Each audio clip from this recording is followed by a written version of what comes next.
Dinking is still very important in pickleball. Remember, if you hit a dink nice and low in the kitchen, it's going to be difficult for your opponent to attack it or do anything offensive.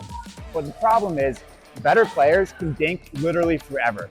We can hit these balls back and forth in the kitchen over and over and over again, and this rally could last 100 shots or more if neither of us speed up. So let's say we refuse to speed up.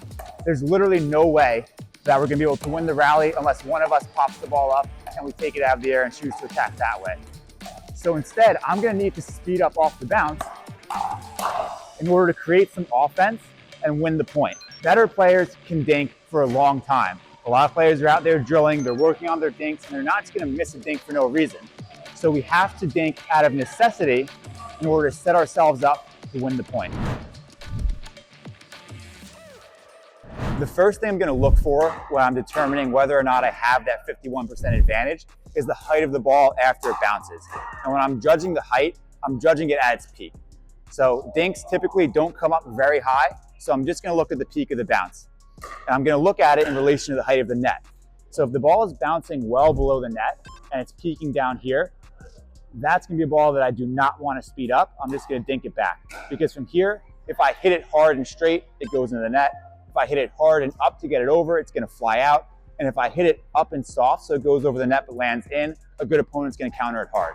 So down here, I don't have my 51% advantage. So I'm going to wait for that ball to rise up above the level of the net, or at worst, just below the level of the net. So I'm going to have this about 6-inch window from below the level of the net to above the level of the net. That's what I'm going to look for. And from there, I can apply a little bit of topspin, come under the ball, and swing through it without the fear of the ball going out because I can hit it in more of a straight line. Or if it's a little bit under the net, I can at least lift it up with some spin and be confident that's going to land in the court. I don't necessarily want to be hitting my shots so hard that they're going to affect the hands of a strong opponent because most of those are going to go out. Once in a while, you'll play someone that refuses to get out of the way and you can get away with some body bags, but most strong opponents are going to leave those hard speed ups. So we want to make sure that we're winning with our placement over our power. We'll get to placement later, but when we're selecting these balls, select 3 inches under the net to 3 inches above the net. So here's what that would look like in practice. So these are dinks that I'm not going to choose to speed up because when they bounce, they're peaking about halfway down through the level of the net. So if I grab that ball at its peak and I bring it straight forward, you can notice that that ball is pretty considerably below the level of the net. It's about a paddle length below. So that's going to be a bad idea to speed it up because I'm either going to miss it or my opponent's going to counter it. So when the ball comes nice and low like that, I'm not going to speed it up. When the ball bounces higher,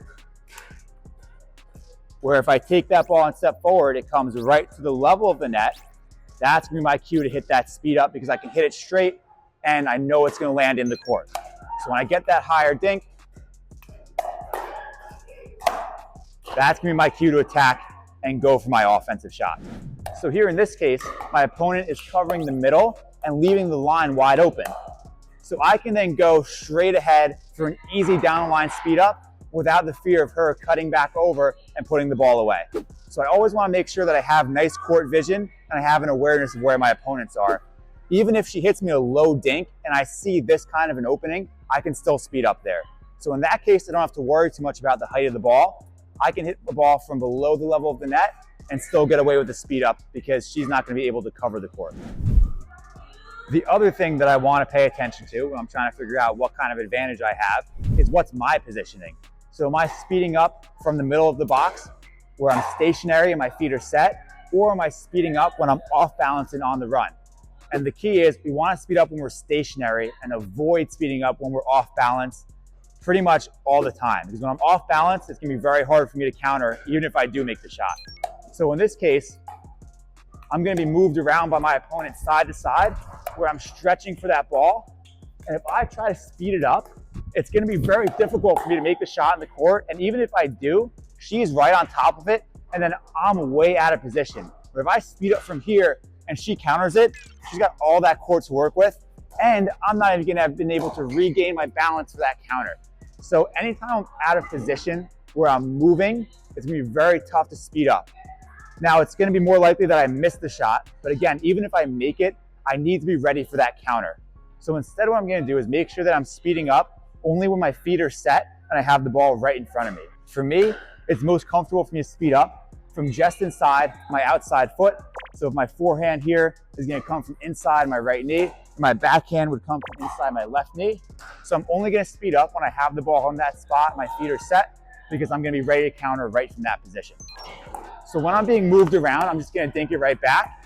And when I get that one that comes right to me, that's gonna be my opportunity to hit my speed up. Because I was able to get my feet set, swing through, and then I'm ready for the counter right up here in my ready position. I don't have to lunge back and forth or regain my balance in order to prepare myself for the next shot. Now that we know when to speed up, we're gonna work on how to speed up with your technique. And this is where a lot of players go wrong because they're not using the proper fundamentals on their speed ups. They might be taking way too big of a backswing or too big of a follow through, or they may be way out of position in terms of their footwork. So it's really important that we're keeping our speed up super simple, super fundamental, and we're only hitting the ball when we feel confident that we can use our good technique. So the first thing we want to work on is just going to be our paddle and our wrist position. When I'm speeding up, I want to be hitting the ball from in front of my body. So in order to do that, I have to hit with what's called wrist lag. So I have to have my wrist bent back at the point of contact. That's the only way I'm going to be able to get my paddle facing towards my target before I hit and hit it out in front. If I don't use wrist lag and I want to get the ball out in front, look where my paddle's facing. Right now, I have a straight wrist, I'm out in front, and my paddle is going way off to the side. That ball is going to be way out. So what I have to do from here is just bend that wrist back. In order to find the wrist position that we need, we're going to stick our arm straight out, and then without moving our arm, you're just going to get the paddle to point off towards your dominant side. So for me, I'm a righty, so I'm just going to get the paddle to point all the way off to the right, and that's gonna be my wrist position. From here, to figure out what spot I wanna speed up from, I'm just gonna drop the paddle tip, and then from here, it's just gonna be a forward swing. So as long as I get this wrist position, I'm gonna be good to go in terms of my contact point. When I speed up from behind my body, it's gonna be really hard to get power. I'm gonna be way off balance because I'm swinging behind. If I wanna stay on balance, set my feet, and swing using my arm, I really wanna make sure that I'm keeping that paddle out in front by having that nice wrist lag position. In terms of the preparation, the most important thing is that we're using the same preparation as a dink, so that way we're not telegraphing it to our opponents. So when I'm looking to hit a more aggressive topspin dink, I also get my paddle to this position. So I'm gonna lag my wrist back, I'm gonna put my paddle tip down, I'm just gonna slide up the back of the ball. So I'm hitting these dinks. This is gonna be the exact same spot that I'm gonna prepare for my speed up. So that way my opponent isn't gonna be able to tell from my backswing whether I'm gonna dink or speed it up. It's gonna end up being that exact same preparation. Now, not all you guys might prepare your dinks that way. You might see some players that take a little bit more of a backswing on their dinks. Tons of pros do that, and a lot of amateur players do that as well. I don't necessarily recommend learning to speed up that way. It's very hard to control. But if you're a more advanced player, there's nothing wrong with using the backswing as long as you use that same backswing on your dinks. So if I'm someone that likes to take my paddle for a little bit of a loop before I hit my dinks, then that's gonna be still the same spot that I wanna hit my speed up from. Where as long as I'm keeping that paddle preparation the same, I'm gonna be good. Because that's gonna allow me to keep my opponent from guessing whether or not I'm gonna speed up. If I like to dink like this, and then speed up like this, my opponent's gonna know way before I hit the ball that I'm gonna be speeding up. The reality is at a high level, your opponent will know at some point right before we make contact that you're gonna be speeding up, but we still wanna be able to disguise our speed up for as long as we can. We wanna be able to take that time away from them. Everything in pickleball is about trying to get as much time for yourself and take away as much time for your opponent as you can. Keeping that backswing the same for our dinks and our speed ups, no matter which one you prefer, is gonna go a really long way to taking that time away from our opponents, so that way they're not gonna be preparing for the speed up until the very last second. So we're not gonna talk so much about the backswing today as we are about our contact and then our follow through, because either way I'm getting to the same position. So once I'm here, what I'm gonna do is brush up on the ball. I'm looking to turn my forearm over it and move my shoulder up, so that way I can get some topspin on it. Topspin is gonna allow me to be able to get the ball down in the court when I hit it up to get it over the net. So if I get some topspin on it, I can arc the ball and I can still get it to land in the court. And because we're hitting most of our speed ups a little bit below the level of the net, we do need to get some topspin, because if I hit it flat, it's either gonna go in the net or sail out. So I need to get a little bit of spin. So I'm coming under the ball, I'm gonna swing from low to high, and I'm gonna finish right back up in my ready position. On that finish, I'm gonna flex my wrist back, so I end up with a straight wrist. That's how I get to my ready position, but I'm not gonna go past that. Because if I come over to here, one, I'm not gonna be prepared for my next shot, because I'm gonna be way out of position with my paddle. And I'm also gonna cover too much over the ball, where it might end up going down into the court. So I wanna finish just right up into my ready position. I'm also not gonna follow through all the way out into my left side, because if I come to here, again, my opponent can just counter back to the other side, and I'm not gonna be ready.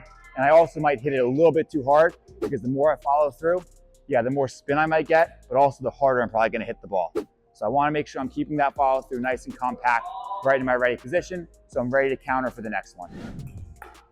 So notice here when I choose to speed up, where my paddle is gonna finish. Right back up in my ready position.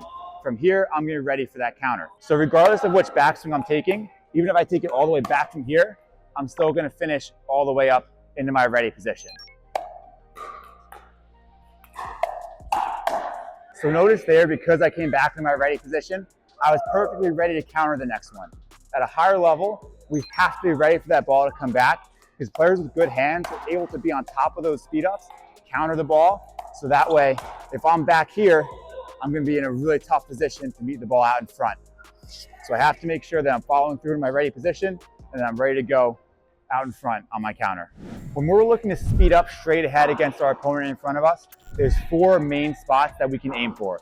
2 of them are typically pretty good spots, meaning that if you hit the ball there, most opponents are gonna hit a weak counter, and 2 of them are usually pretty bad spots, meaning that if you hit the ball there, they're probably gonna have a good counter on it, and you're not gonna have a high chance of winning that point. But the thing to keep in mind is it is a little subjective, and every player is a little bit different, so you have to feel out your opponents to see what they like and what they don't like. But the 4 spots are gonna be 1, the extended forehand. This is gonna be usually a bad spot for obvious reasons. Most players have a pretty easy time swinging through their forehand off their body. So usually we're gonna avoid that spot unless there's a very specific strategy that we're gonna aim for there. The second one is gonna be the body forehand. So you're jamming the forehand into the paddle side shoulder. So that's gonna either force this chicken wing effect, or it's gonna force your opponent to come into this, which very few opponents are gonna be strong in this spot. But some players are gonna be very strong here. For example, Colin Johns with his scorpion shot is gonna be able to defend his right shoulder very, very effectively, and many other players have that. But most players are gonna be weak here as well into the paddle shoulder, because you'll get to force the chicken wing or make them do this uncomfortable shot. Our third shot is gonna be the body backhand right here.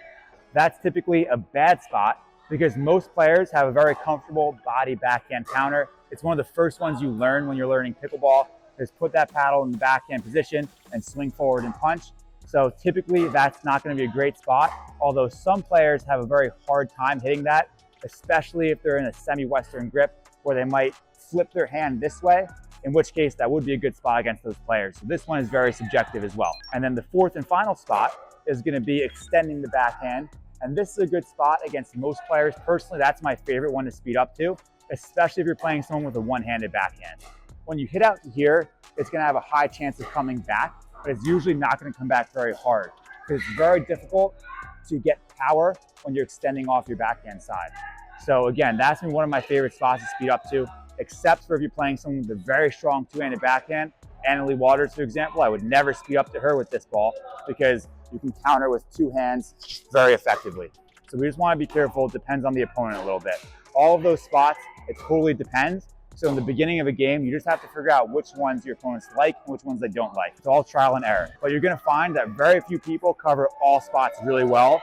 Most players have at least 1 or 2 that they really don't like. And when you find it, start picking on it and do it over and over again.